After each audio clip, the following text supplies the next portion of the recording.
नमस्कार दोस्तों, स्वागत है आपका सरकारी नौकरी उत्तराखंड में। आज हम लोग जो बात करने वाले हैं वो एनसीईआरटी के बारे में बात करेंगे कि हमें किन एनसीईआरटी को फॉलो करना है और आने वाले जो भी परीक्षाएं हैं, चाहे आरओ एआरओ हो, लोअर पीसीएस हो, अपर पीसीएस हो, कांस्टेबल हो या कनिष्ठ सहायक के जो हैं पद आने वाले हैं। यदि वीडियो की भी बात करें कि वीडियो का जो नेक्स्ट वैकेंसी आने वाली उसमें हम किन किताबों को फॉलो करें, तो देखिए सबसे पहले हमारे पास कौन सी एनसीईआरटी है। तो सबसे पहले हमारे पास आ जाएगी पृथ्वी हमारा आवास। ये है कक्षा 6 की, भूगोल की है। सबसे पहले हम इनको एक बार देख लेते हैं, उसके बाद देखेंगे इनके अंदर क्या क्या कंटेंट। ये है कक्षा 6 की भूगोल। अगली है हमारा पर्यावरण, कक्षा 7 की। उसके बाद आ जाएगी संसाधन एवं विकास, जो कक्षा 8 की भूगोल की है। उसके बाद हमें कुछ पॉलिटी की आएंगी, जैसे लोकतांत्रिक राजनीति प्रथम, ठीक है, ये आ जाएगी आपकी कक्षा 9 की। इसके बाद जो आएगी वो आएगी समकालीन भारत, कक्षा 9 की है ये भी, है ना। तो इसके बाद नेक्स्ट है वो आ जाएगी हमारे पास भारत और भौतिक पर्यावरण, यानी कि जो फिजिकल ज्योग्राफी होगी उसके बारे में है ये कक्षा 11 की आ जाएगी। और उसके बाद है भौतिक भूगोल के मूल सिद्धांत, कक्षा 11 की, ये बहुत इंपॉर्टेंट है। और इसके बाद साथ ही कुछ हमारे पास पॉलिटी की हैं, जैसे कि हम पॉलिटी की इस वाली को देख लेंगे, भारत का संविधान, सिद्धांत और व्यवहार, ये कक्षा 11 की हमारे पास है। और थोड़ा बहुत अगर आप सोशलॉजी को पॉइंट ऑफ व्यू से भी थोड़ा बहुत देखें तो इसको भी आप पढ़ सकते हैं, समकालीन विश्व राजनीति, कक्षा 12 की है। और नेक्स्ट है वो है हमारे पास भारत में सामाजिक परिवर्तन, कक्षा 12 की है। और जो लास्ट आ जाएगी हमारे को वो कक्षा 6 की आ जाएगी, हमारे अतीत। दोस्तों एनसीईआरटी कौन कौन सी पढ़नी है आपको, तो वीडियो में अंत तक बने रहें और हम शुरुआत करेंगे कि कौन कौन सी आपको एनसीईआरटी पढ़नी है। विषय सूची है, उसमें देख सकते हो आप क्या, कब और कहाँ, कैसे, आरंभिक मानव की खोज, या जितने भी आप एंशिएंट हिस्ट्री पढ़ते हो उसको पूरा इसमें दे रखा है, ठीक है। तो आप इसको जरूर पढ़िए, इसमें आपका एंशिएंट कवर हो जाएगा, ठीक है। तो इसको पढ़ने में आपको ज़्यादा दिन नहीं लगाने, 2 से 3 दिन के आसपास इसको पूरा कंप्लीट कर। जो फिजिकल ज्योग्राफी है उसमें क्या है, तो उसका जो हम पहले एक बार विषय सूची देख लें। तो ज्योग्राफी हम कैसे कवर करें, देखिए भारत का विषय में, ठीक है। भूगोल का एक विषय, पृथ्वी की उत्पत्ति और सिद्धांत, इसमें आपको मिल जाएगा। उसमें भूआकृतियाँ आ जाएंगी, जलवायु आ जाएगा, और जल यानी कि महासागर और पृथ्वी में जीवन की उत्पत्ति किस तरीके से, तो इसमें पूरा डिस्क्रिप्टिव वे में आप बहुत अच्छे से पढ़ सकते हैं। और एनसीईआरटी पढ़ने से आपको इजी वे में चीज़ें समझ आती हैं। आप किसी भी बुक को उठा के देख लीजिए, लेकिन आप एनसीईआरटी को पढ़ेंगे तो कहीं ना कहीं आपको चीज़ें बहुत स्पष्ट रूप से समझ। भौतिक पर्यावरण, अब इसमें क्या है, इसमें देख लेते हैं।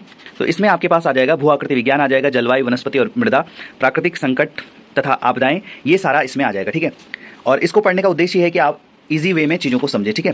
इसको इसीलिए पढ़ना है और आप तब तक इन्हें पढ़िए जब तक चीज़ें खत्म नहीं हो जाती, या जब तक आप नोटिफिकेशन का वेट करते हैं तब तक आप इनको कंप्लीट कर सकते हैं। और जैसे ही नोटिफिकेशन आता है तो आपकी इन पर कमांड हो जाएगी, ठीक है। तो इसमें पूरा दे रखा है, प्रायद्वीपीय खंड क्या है भारत का, हिमालयन जो एरिया है वो क्या है, उसमें ब्लॉक पर्वत कौन किससे हैं, सतपुड़ा रेंज कौन सी है, पूरा बहुत स्पष्ट इसमें दे रखा है। आप इनको पढ़ेंगे तो आपकी रुचि बढ़ेगी इसको जानने समझने में, ठीक है।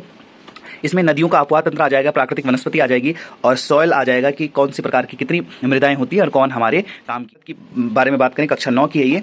इसमें आपके पास जो इंपॉर्टेंट है वो है आपके पास भारत आकार की स्थिति, भारत का भौतिक स्वरूप, अपवाह यानी कि जो ड्रेनेज सिस्टम हो जाएगा, फिर जलवायु आ जाएगा, है ना, फिर जनसंख्या आ जाएगी। तो इसको आप एक बार भी पढ़ना, और आप देखेंगे इसमें जो अभ्यास प्रश्न होते हैं वो बहुत अच्छे होते हैं, जिनसे आपकी समझ विकसित होती है। क्योंकि देखिए एनसीईआरटी बनने का, जो एनसीईआरटी ने जो किताबें बनाई उनका उद्देश्य यही है कि आप केवल चीज़ों को रटें नहीं बल्कि समझें भी, ठीक है। तो इसमें भारत का भौतिक स्वरूप आ जाता है सबसे पहले, है ना। जो फिजिकल मैप है वो उसको समझने में कितनी आसानी होगी, इसमें पूरा दे रखा है। उत्तरी मैदान आपके पास आएगा, आप उसको अच्छे से पढ़ेंगे, फोटो के साथ ये सारी चीज़ें दे रखी रहती है। और यहाँ पर आप जैसे देखते हैं कि आप जानते हैं कि दोआब का अर्थ क्या होता है, तो आप इसको बहुत अच्छे से समझ सकते हैं। समझने के लिए सबसे बेस्ट मानी जाती है एनसीईआरटी। और इसमें जैसे अभ्यास प्रश्न ये पूरे में पूछे जाते हैं और बहुत अच्छे अभ्यास प्रश्न रहते हैं। लोकतांत्रिक राजनीति है, उसके बारे में बात करें कि जो हमारी पॉलिटी का सेक्शन इंपॉर्टेंट हो जाता है, उसको देख लें तो उसमें आप कार्टून की मदद से भी इन चीज़ों को समझ सकते हैं। तो आप इसको जरूर परचेज कर सकते हैं। आप पॉलिटी की स्टैंडर्ड बुक बाद में पढ़िए, पहले आप एनसीईआरटी को कवर कर सकते हैं। इसके बाद हमारे पास आ जाती है सामाजिक विज्ञान, संसाधन और विकास, ठीक है। तो इसमें क्या है, जैसे कि आप इसमें एक चीज़ देख सकते हैं, इसका हम विषय सूची देख लेते हैं। तो विषय सूची में हम जैसे बात करें मृदा, जल, प्राकृतिक वनस्पति, वन्य जीव और खनिज शक्ति, तो इसको आपको पढ़ने का उद्देश्य केवल इतना है कि आप चीज़ों को समझें कि खनिज क्या होता है और उनकी स्थिति भारत में क्या है और विश्व के स्तर पर क्या है, महाद्वीपों के स्तर पर क्या है ना। तो बेसिक चीज़ें हैं, बेसिक तरीके से समझा रखा। और सबसे अच्छी बात है कि यहाँ पर क्रियाकलाप दिए। पर्यावरण में आप देखेंगे हमारा पर्यावरण कैसा है, जल कैसा, प्राकृतिक वनस्पति कैसी है, इसको आसान शब्दों में पिरोया गया है और आप इसको पढ़ेंगे तो आपको आसानी होगी पढ़ने में। मुझे नहीं लगता कि आप कई ऐसे भी हैं जो इसे 1 से 1.5 दिन में खत्म कर सकते हैं, है ना। समझने के स्तर की बात करूं, वैसे तो खत्म इसे आधे घंटे में किया जा सकता है, लेकिन हाँ एक चीज़ों को समझने के लिए देखिए, जैसे इसमें ज्वार भाटा को आप देखते हैं तो बहुत आसान शब्दों में इसे बता रखा है, तो इसको आप जरूर पढ़िए।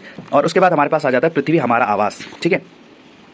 इसमें क्या है, जैसे ग्रहों की स्थिति क्या है, पृथ्वी और जो आकाशगंगा है, हमारी ब्रह्मांड क्या है, इसका हमारे से कैसा कनेक्शन है, या देशांतर क्या है, अक्षांश कैसे हैं, भूगोल की स्थिति इसमें बता रखी है। तो आप इसको 6 से 12 तक पढ़ सकते हैं। इसके बाद आ जाती है भारत के सामाजिक परिवर्तन एवं विकास। तो इसको आप केवल अपने समझने के लिए परचेज कर सकते हैं, है ना, क्योंकि इसमें देखिए जो सामाजिक परिवर्तन है, सांस्कृतिक परिवर्तन, लोकतंत्र इकाइयों की कहानियां किस तरीके से हैं, तो ये दरअसल सोशियोलॉजी का ही पार्ट है। लेकिन समझने के लिए अगर आप इसको पढ़ेंगे तो काफ़ी अच्छी आपकी कमांड हो जाएगी चीज़ों में। एक एनालिसिस अगर आप कर पाएँ तो वो ज़्यादा बेहतर है बजाय फैक्टर रखने के। तो इसको भी आप परचेज कर सकते हैं। उसके बाद आ जाता है समकालीन विश्व में राजनीति। ठीक है, इसमें क्या है कि वर्ल्ड जो पॉलिटिक्स है उसके बारे में, जैसे शीत युद्ध का दौर क्या था, नए देशों का सृजन किस तरीके से हुआ, विघटन की स्थितियाँ कैसी रही, या वैश्विक स्तर की जो राजनीति है उसको समझने के लिए ये बुक मानी जाती है। और लास्ट में जो इंपॉर्टेंट आ जाती है वो हमारे पास आ जाती है भारत का संविधान, जो कक्षा 11 की है, और ये बहुत अच्छी बुक मानी जाती है एनसीईआरटी में।